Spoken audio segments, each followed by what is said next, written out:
Hey, let's try and get this all lined up nice. Hey, how you doing? I hope you're well. This video is sponsored by me, Birmingham Maths Tutor.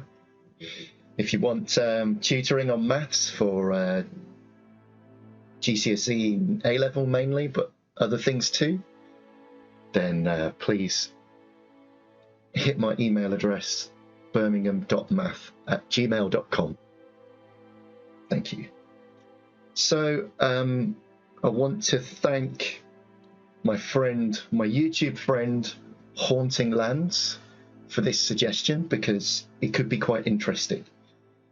I'm going to show you the Bigfoot data, which I recently did a Bigfoot video where we were looking at different habitats in different colors and just looking at sightings in different habitats, and Haunting Lands suggested splitting it by, I can't remember now whether it was month or season and I've done this before and I'm generally quite reluctant to do it because I tend to think that what you end up with is more of a map of where people are, because if people go into the woods, then people see Bigfoot. And so you have to, I don't know how you could kind of decorrelate those things. It's interesting to cut data and look at it in different ways. And there's one thing that I found that I thought was super cool. And I don't want to get too excited about it because I'm cutting the data down really thin here. But we've got all the different habitats. And what I decided to do was just cut it by quarter so that I wasn't cutting it down too small. And so Q1, first quarter, January, February, March, and then second quarter, third quarter, fourth quarter. And I found this, I'll probably just let the animation run at the end with a bit of music, but I found one thing that I thought was pretty cool, was this this idea here where for farmland observations, as you go through the months, look at California and you have Q1 and then Q2 and then Q3 and Q4. And it almost looks like Bigfoot is migrating north through California. And, as I've said, I imagine that this might just be more to do with, this could be random. This could just be where the people were at the time. This looks like it's just one or two sightings. So it's not a massive sample. It's not a huge trend. But quite often when you find something in the data, you can then find quite an easy way to justify it.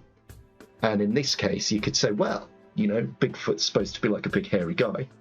And so it might make sense if it's really, if it's cold in January. Yeah, as it gets warmer,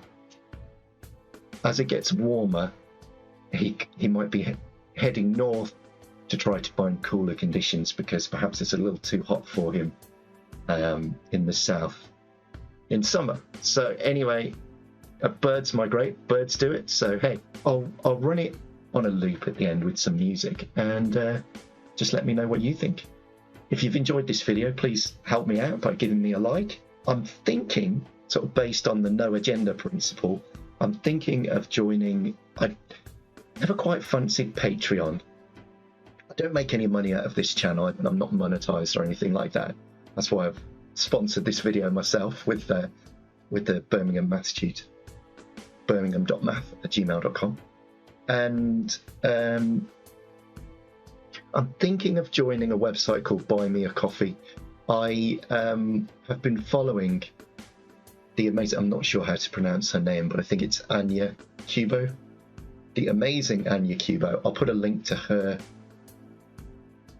YouTube channel at the bottom here, and she does JavaScript games, and I've been loving her videos. And I noticed she was using Buy Me a Coffee, and I thought that's really what a nice concept to say.